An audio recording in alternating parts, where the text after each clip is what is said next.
Mud, danger, and a whole lot of speed. That is the World of Outlaws. The most American thing since bald eagles. And it finally has a new title after over a decade of absence from the gaming sphere. What's so special this time?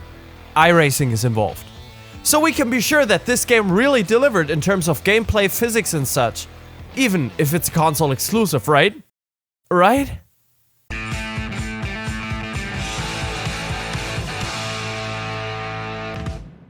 And with that, welcome back to Overtake. Today we are on a bit of a journey outside of our usual waters. Dirt racing is especially popular across the pond. Many communities in America celebrate the challenging and unique competition. A whole slew of them even have local tracks. The biggest competition of them all is the World of Outlaws, where flamboyant cars with giant wings battle it out across the country in blisteringly close action. Aside from iRacing though, dirt racing has rarely found any mention in sim racing titles across PC and only a little more on console. And that is exactly where World of Outlaws Dirt Racing tries to get its audience.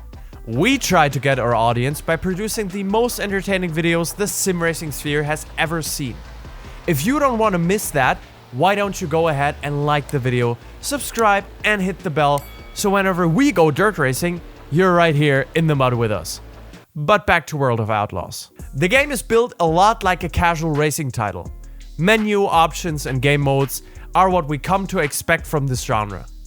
You have a career, quick play, as well as multiplayer modes. For a console release, this is expected, but less than hoped for, in my opinion. In particular, the multiplayer menu seems very loveless, and there's close to nothing going on, even only a week or two after release. Especially when we are talking about an iRacing involvement, I would have really liked to see more out of it. However, they went for a single player centric approach where you also find the heart of the game. Each mode, where you can actually race, features the possibility to follow the very uncommon structure of dirt racing race days.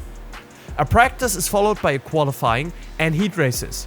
These determine the placement for the main event or featured race.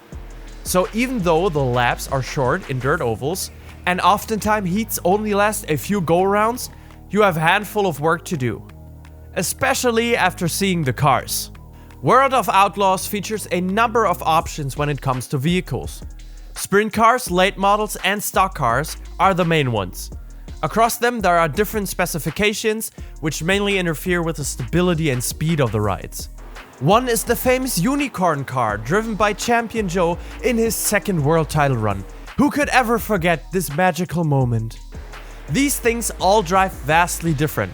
Unlike in many console games where even the biggest differences visually make only for minor changes in the handling, here you have explosive and feisty wagons with wings on the one side and planted and exciting stock cars on the other. I personally really like the late models most. I don't know what it is about them, maybe it's because they're so long compared to the sprint cars, but I get the best and closest racing out of them. Never a dull race with these things. Physics-wise, World of Outlaws wouldn't make for a PC multiplayer sim, but is adequately designed for console, I would say. Although the GTs and Forzas of the world compare well to this, and they don't have iRacing implanted in them. Again, a bit underwhelming considering my hopes.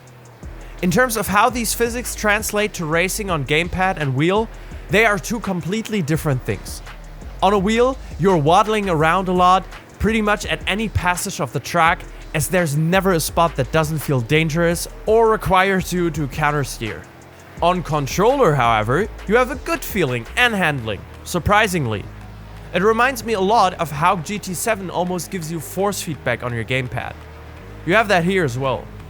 And especially the aforementioned problem of less than accurate physics make it very important to at least get some form of response from your input device of choice.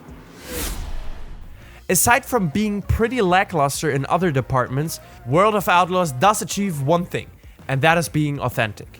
I never once questioned the knowledge about dirt racing of any of the people who worked on this game. That is mainly by how believable it is. Where I found this to be the most prevalent is in the career mode. It's almost like a rags to riches story, which I think fits this kind of title really well. You start off at a local level and slowly grind towards the goal of becoming a national champion. Your first few races are with a cheaply acquired vehicle that you try to pretty up along the way, while trying not to ruin it completely in the process. Once you did well in a few races, you can get contract offers for higher leagues, meaning regional and national.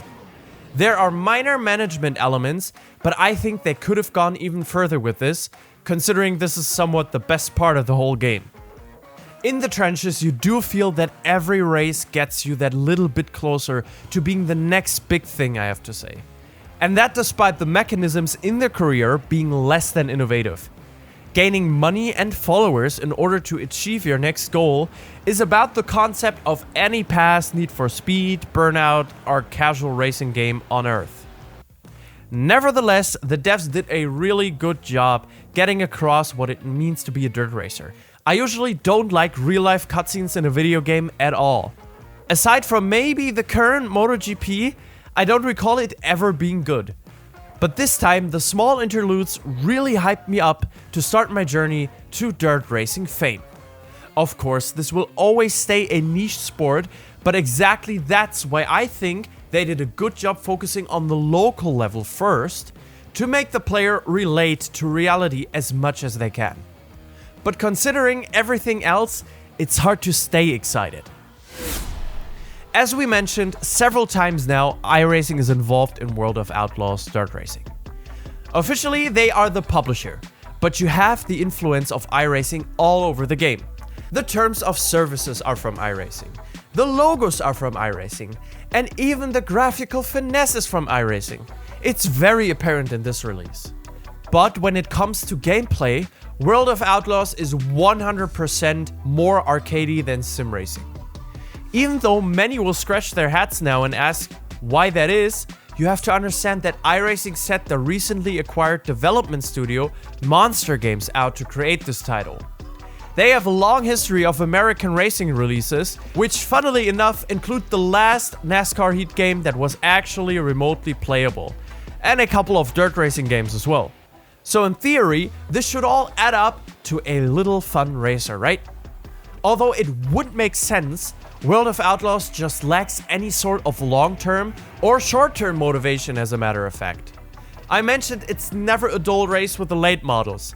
That is true until you did it a fourth or a fifth time. If you want to create arcade racing content, you can't really rely on only authenticity and licensing to carry you over the line. If you are looking for the sim racing revolution on console, you won't find it here. But the game doesn't even want to present itself as such, which is the main problem. It is built simple and somewhat like a cookie cutter approach. It's not even that fun for an arcade game. It's a bit of nothing, to be honest. Most notably is that in the physics department. Don't get me wrong, it's not bad at all, especially for console and especially for arcade. It can create fun racing. But if you drive sprint cars on iRacing and drive sprint cars here, you will know what I mean. Even if you consider all the previous factors, they are worlds apart. And that shouldn't be the case. The love for detail is way smaller here, because the casual aspect is seemingly targeted. With that being said, I also find it weird to have iRacing plastered all over this release and close to no iRacing in the gameplay. Feels like it shouldn't be this way, but the other way around. World of Outlaws is anything but iRacing on console. I think this was never aimed to be anything remotely close to that, but nonetheless, since iRacing's name is on it, you can't just forget which tools were available. This game does not reinvent the wheel, nor does it really turn on it too much. I expected a lot more, to be honest, even if dirt racing is nothing I would usually aim to buy. The console aspect has to be brought up as well again. I realized that limitations of hardware make it more complicated in development. But if you sacrifice graphics and physics, don't really create anything engaging in terms of gameplay, and virtually no long-term motivation to play the title, what's the point of buying it then? I guess if you really like dirt racing and just want to throw in an hour into a console game that is at least fully licensed, you can do that here. Although I probably won't. Nevertheless, I hope you guys enjoyed this review. That's it from my side.